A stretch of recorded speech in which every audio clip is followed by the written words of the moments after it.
Assalamualaikum warahmatullahi wabarakatuh. Salam dan bahagia Bapak Ibu guru hebat.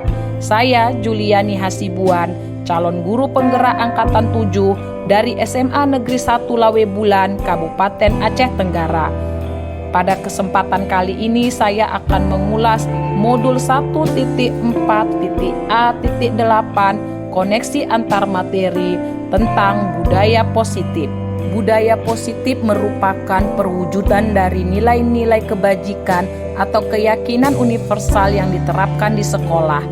Budaya positif diawali dengan perubahan paradigma tentang teori kontrol, di mana guru berada pada posisi yang berbeda dalam mentransformasi muridnya menjadi insan yang lebih baik. Ketika selesai mempelajari modul 1.4, terdapat beberapa keterkaitan antara modul tersebut dengan modul sebelumnya, yaitu untuk menanamkan kebiasaan positif di lingkungan sekolah menjadi sebuah budaya, maka tentunya dibutuhkan satu strategi atau pendekatan, yaitu dengan menerapkan disiplin positif. Disiplin positif merupakan pendekatan mendidik anak untuk melakukan kontrol diri dan pembentukan kepercayaan diri. Dalam menerapkan disiplin positif tersebut, sebagai pendidik ada baiknya kita mengetahui tentang teori kontrol atau teori pilihan. Dr. William Glasser menguraikan 4 poin penting tentang teori kontrol atau teori pilihan, yaitu: pertama, Anda tidak bisa mengontrol orang lain, hanya Anda yang bisa mengontrol diri Anda. Kedua, semua perilaku memiliki tujuan. Ketiga, model berpikir menang-menang dan kolaborasi serta konsensus menciptakan pilihan-pilihan baru. Keempat, realitas atau kebutuhan kita berbeda. Kita berusaha memahami pandangan orang lain tentang dunia. Setiap orang memiliki gambaran yang berbeda.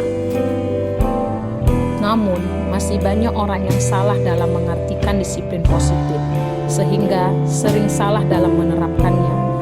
Flanagan 2013 menguraikan tentang apa sebenarnya disiplin positif itu dalam presentasinya di Australasian Conference on Child Abuse and Neglect. Ketika menerapkan disiplin positif agar menjadi suatu kebiasaan yang nantinya diharapkan bisa membentuk karakter murid kita, guru harus menguatkan perannya dengan terlebih dahulu mengetahui beberapa konsep-konsep inti sebagai berikut. Guru harus mengetahui kebutuhan dasar murid, yaitu kebutuhan bertahan hidup, kebutuhan cinta dan kasih sayang, kebutuhan kebebasan, kebutuhan kesenangan, dan kebutuhan kekuasaan. Kedua, untuk mendapatkan imbalan atau penghargaan dari orang lain. Yang ketiga, untuk menjadi orang yang mereka inginkan sesuai dengan nilai-nilai yang diyakini. Yang ketiga, guru harus mengetahui nilai-nilai kebajikan apa yang diyakini agar motivasi intrinsik murid mereka bisa terbangun, sehingga motivasi yang dari dalam tersebut bisa mencapai tujuan mulia yang diinginkan. Yang terakhir, guru harus mengetahui posisi kontrolnya. Apakah sebagai penghukum, pembuat orang merasa bersalah, sebagai teman, sebagai monitor atau pemantau, atau sebagai manajer. Ketika seorang murid melakukan suatu perbuatan yang bertentangan dengan nilai-nilai kebajikan atau melanggar peraturan, hal itu sebenarnya dikarenakan mereka gagal memenuhi kebutuhan dasar mereka.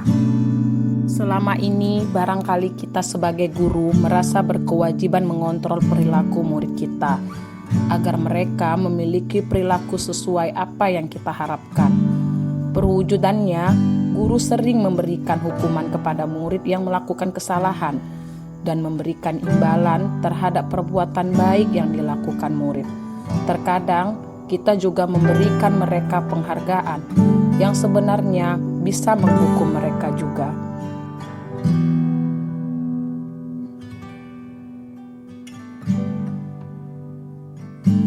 Ada beberapa strategi yang bisa kita gunakan dalam menerapkan disiplin positif di lingkungan sekolah kita. Di antaranya adalah membuat keyakinan kelas dan menerapkan segitiga restitusi. Keyakinan akan lebih memotivasi seseorang dari dalam atau memotivasi secara intrinsik, seseorang akan lebih tergerak dan bersemangat untuk menjalankan keyakinannya daripada hanya sekedar mengikuti serangkaian peraturan. Restitusi adalah proses menciptakan kondisi bagi murid untuk memperbaiki kesalahan mereka sehingga mereka bisa kembali pada kelompok mereka dengan karakter yang lebih kuat. Restitusi juga merupakan proses kolaboratif yang mengajarkan murid untuk mencari solusi untuk masalah mereka dan membantu murid berpikir tentang orang seperti apa yang mereka ingin menjadi atau tujuan mulia dan bagaimana mereka harus memperlakukan orang lain. Saya mendapatkan hal-hal yang menarik dan di luar dugaan saya ketika saya mempelajari modul 1.4 ini.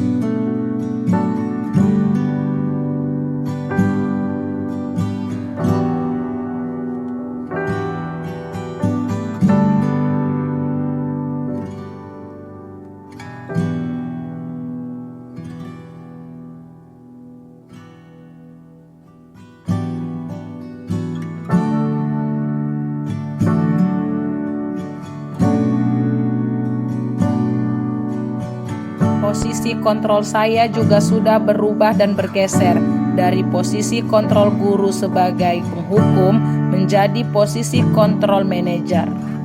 Ketika selesai mempelajari modul ini, saya merasakan perasaan yang campur aduk dan melihat beberapa perbedaan yang terjadi.